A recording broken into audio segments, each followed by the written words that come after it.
My name is Erin Hogan-Braker, founder of Seventh Bone Tailoring. We are professional puppy tailors and love working with our furry friends. Today I'm going to show you how to alter a toddler's Halloween costume into the perfect look for your pet. This video is about draping. I'm going to show you how to change the shape of an existing garment.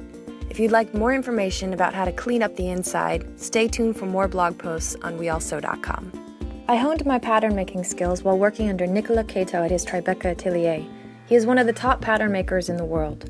When a New York designer needs a special piece for their runway show, they call on Nicolas to create a one-of-a-kind sample from pattern to finish.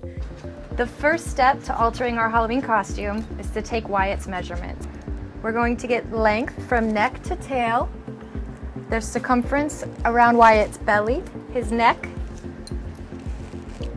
front leg, at the top, and back leg. Write these down to reference later. We've chosen an 18-month toddler costume. It's a little big, but bigger is better. We are going to roughly make this the size of our measurements before our first fitting. Don't be afraid to cut. As a tailor to many puppies, one of the most important things is to figure out how to change the shape from human to 4 legs. You want to think about one long cylinder being attached to 4 smaller cylinders.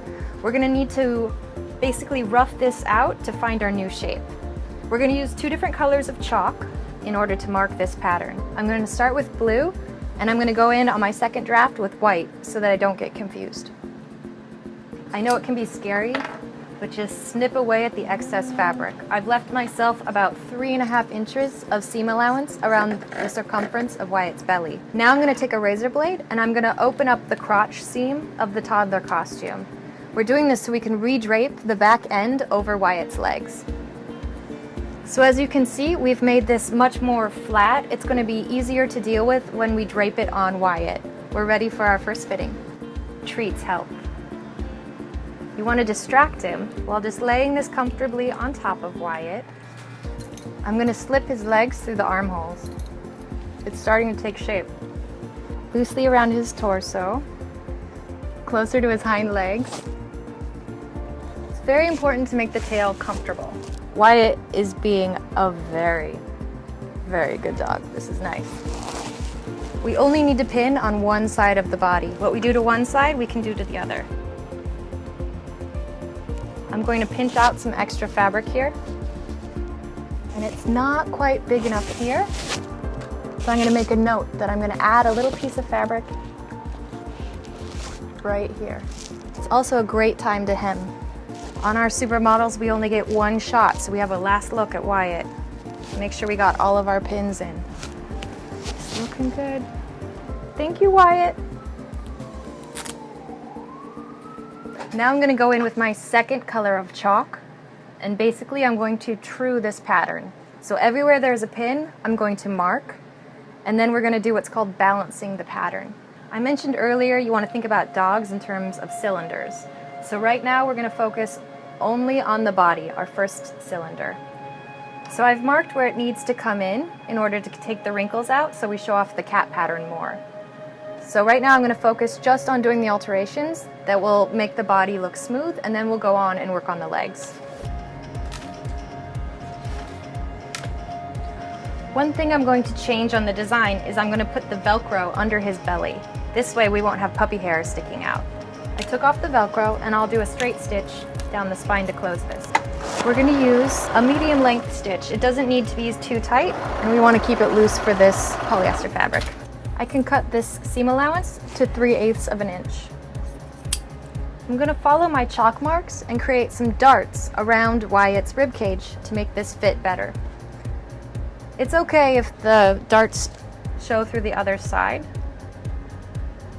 All you will end up seeing is great fit.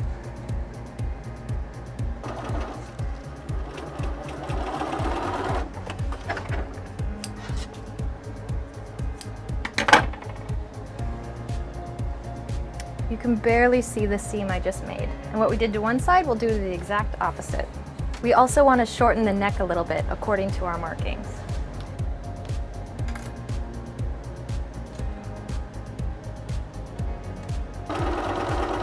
We can trim all of our seams to 3/8 of an inch or less. The last step of the bodice is to shape out his tail. You can see why it's curved right here. His tail is going to go here. I'm going to sew here, open for the tail, and come around and curve.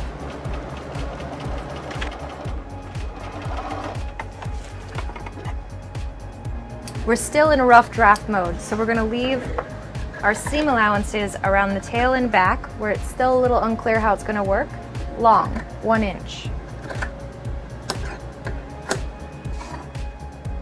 We're now ready to focus on the front legs. To shape the cylinders that are the front legs, we want to respect where we pinned. I'm going to go from 0 and slim this down, but where I had pinned before, it's not necessarily centered on the seam, but I want to follow that because that's going to be the shape that Wyatt's leg kicks down. If you need to, you can open it up with a razor blade to have it lie flat. We've started to change the shape that these armholes and leg holes are pivoting off of the main cylinder. I'm going to continue and prep the bottom leg, and then we're going to have another fitting. I needed a little bit more fabric on Wyatt's hind legs, so I cut up some scrap fabric and I'm going to attach it now. In this fitting, we're going to find the shape, the exact shape of the front and the back legs. Here you go. Oh, it's getting there. Again, we only need to pin 1/2 of the body. Now what I can do is I can start to connect the shapes between the legs and the body. I am drawing the new finished edge with the chalk. This will be the new back leg shape. Remember, this video is all about the concept of draping. You have freedom to move around and change the shapes. Use your eye to tell you which way to go. These are the extensions I'm adding to the front leg. Even if you snip off more than you want, you can always add some more. I'm going to create the cylinder shapes for Wyatt's legs. I've pinned the legs right sides together.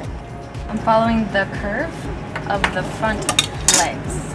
Front leg is 6. Right now we have 6.5, so we're good. When you are draping a garment, you always want extra fabric to trim away. I am trimming my fabric to fit the new measurements for Wyatt's hind legs. To finish the edges around the tail and the hem, we're just going to turn over once and top stitch.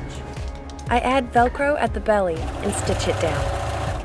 The entire seam under his belly, I'm going to finish by folding over once.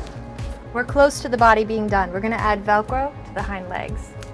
We now have a dog shape, but being that he's a star, we really want this tail to stand up. So we're going to add a little trick, some wire and some casing to have him really perform his best. Stitch down a casing around your puppy's belly near his hind legs. We're going to leave the ends open so we can add wire here. So I have my 2 pieces of wire coming up from either side of his belly up through this tail. And I'm going to create a wire knot.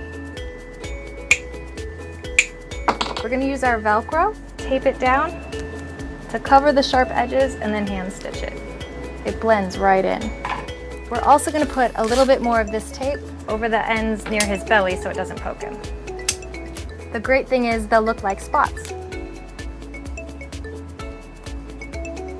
One last fitting for the head.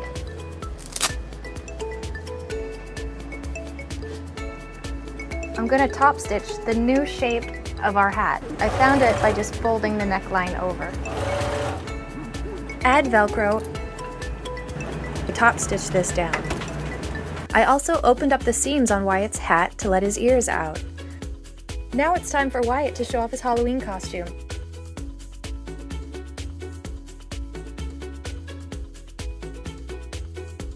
Stay tuned to Bernina's WeAllSew.com blog for more alteration tips from the 7th Bone Tailoring team and Wyatt.